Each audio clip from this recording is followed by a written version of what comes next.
Ayun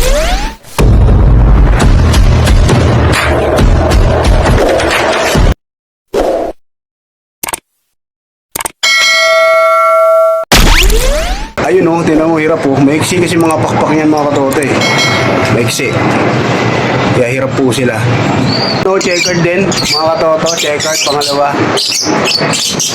Meron na tayong dalawang ibon. Eto, hindi dumapo. Hindi po na dumapo.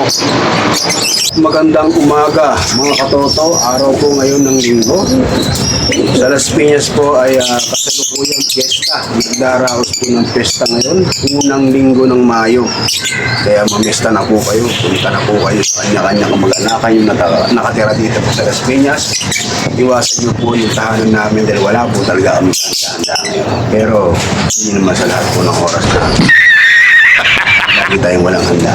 Patuloy pa rin po tayong nagsisikap para magkaroon sa susunod ng pesta. Ito yan.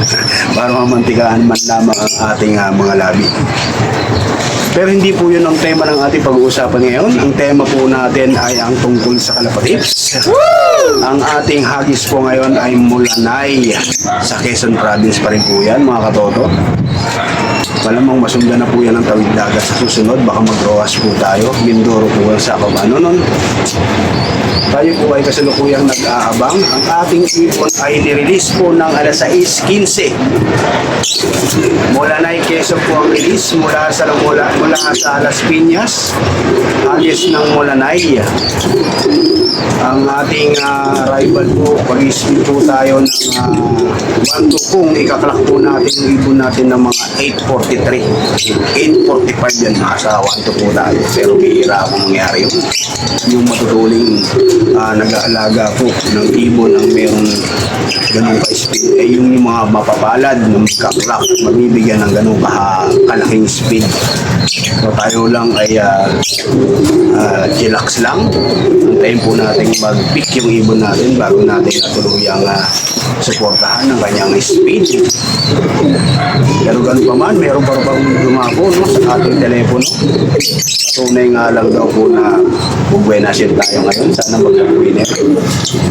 Bagamat may kabagalan po yung ibon po natin, pero hindi po tayo nananatili pag-aaral para mas tulungan pa yung ating mga warriors, yung ating mga mandirigma. Gayun pa man mga katoto, binabati ko po kayo ng magandang umaga. Sana po ay nasa malayo po kayong pahamakan, sa anumang oras at kasama nyo ngayon ang inyong pamilya dahil ngayon po ay weekend at fiesta po sa Las Piñas. Mabuhay po kayo mga katoto. Patuloy po tayong lalaban lang sa buhay, walang aayaw. Papahinga lang ng konti pero tuloy-tuloy pa po tayo. Kahit magpusad pagong at least umusad wala lang aayaw mga katoto. Wala pa pong bakas ng mga may nagpauwi ngayon mga katoto. Malamang kung meron man, sigurado ako, tsak, nandiyan na rin kasunod yung ibon natin. Pero po sa ngayon ay patuloy pa rin po tayong nag-aabang yung kasama ng ating mga kabarong nagkakalapatan.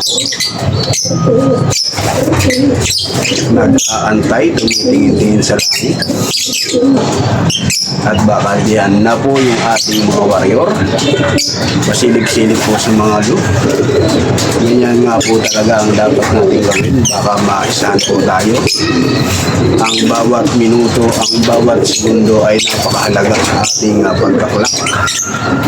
Dahil sunod-sunod po yan dating ng ibon. Konting diferensya nagkakatalo. Kustusan lang daw kuno. Ganun pa naman mga katoto, umaasa tayo na mas maaga po yung pauwi natin para makapag-celebrate din po tayo sa pistahan ng Las Piñas. Ang hirap magpauwi mga katoto, pero sabi ni Paring Stanley, meron na daw po tayong napadakong isang kalapati. Hindi lang po natin alam kung anong kulay, pero naglalakad na nga siya din sa bubong. Sinipin po natin yan mga katoto, pinipod po ng lakas ng hangin kaya napakahirap po rin ng karera ngayon. Napakahirap po ng karera ngayon. Headwind. Aking amihan po ang sumasalubong sa mga ibon natin. Kaya hirap po sila. Ito na po, checkered po yung unang ibon natin mga katoto. Check natin. At yan na nga, ayun o, tinan mo hirap po. Maiksi kasi mga pakpak niyan mga katoto eh. Ano raw? Maiksi. Kaya hirap po sila. Tapos pinagaan ko pa. Kaya napadpad sila ng hangin. So check natin yan, tayo po natin makapasok mga katoto ha. Kahit papano mga katoto, may pauwi po tayong isa, no? Ang speed niya po ay 877 point something. Ang ibon po natin ay dumako na bumaba sa putikan. Hindi naman sa kanal. Talagay ko sa palayan. Kasi nakakatakot pag sa palayan. Baka nag-spray ko ng lahat. Baka problema po tayo. At nung pagbaba niya, hinanap niya po ay patuka. Hindi na po tubig. Marami pong mainom yan. Paano masabi? Pero kuya po nag-aantay po tayo ng pangalawa, mga pang-apat po nating entry. Kaya naging apat dahil nakabalik po nung nakaraan, no? Kasi nagsito mo rin siya po ibon natin. Ito lang po yung ating class na isa ng ating pag. Pero re-entry po natin. Yung isang nire-entry natin, yung po yung nag-clock ngayon mga katoto. Yung dalawang nag-clock, wala pa po. Kaya patuloy pa rin po tayong nag-aabang. Maaga pa naman ang oras. Ang ating cut-off ay alas 10:40. Wala pa pong alas 10, pero malapit na. Para tayong naubos na. Sadyang napakahirap po ng pauwian nyo. Lalo kung ang ibon nyo po ay kinindisyon nyo sa mag-aang para tumulin. Ang mabigat po, sumasalubong po sa hangin, kaya napapadpad po sila sa iba lugar. Yan, kinalabasan po. Hirap po silang makasan. Maaga pa lang mga katoto, malakas na po ang hangin. Hangin amihan po ang sumasalubong sa kanila. Alam nyo naman po ang amihan. Pagka umihip po yan, may kalakasan po yan. Yung lingkod po ay mga isda. Minsan po inaabutan din po kami ng amihan sa lakot. Talaga naman napakahirap po ng amihan. Kasi yung una sa lahat, salubong po ang uwi namin. Ang amihan po ay nagtutulak sa aming papalayo. Kung mamatayan po kami ng makina, walang mapapalitan po kami, no? Maaaring mabasag. Pero ganun pa man, tuloy pa rin ang buhay. Tayo po ay nag-aantay ng pangalawa, pangatlo at pang-apat mga katoto. May pauwi na naman tayo mga katoto. Re-entry po uli natin. Alain mo dalawang re-entry natin. Buti na lang naisali natin. No? Pero yung dalawang clock natin, hindi pa po natin na sisilayan. Palagi ko parating na po yun. Clock na po natin to. Ito po siya. No, checkered din. Mga katoto, checkered. Pangalawa. Meron na tayong dalawang ibon. Ito, hindi dumapo. Hindi po na dumapo.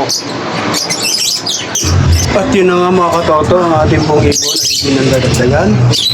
Bagamat kulang sila, okay lang po at mayroon po tayo.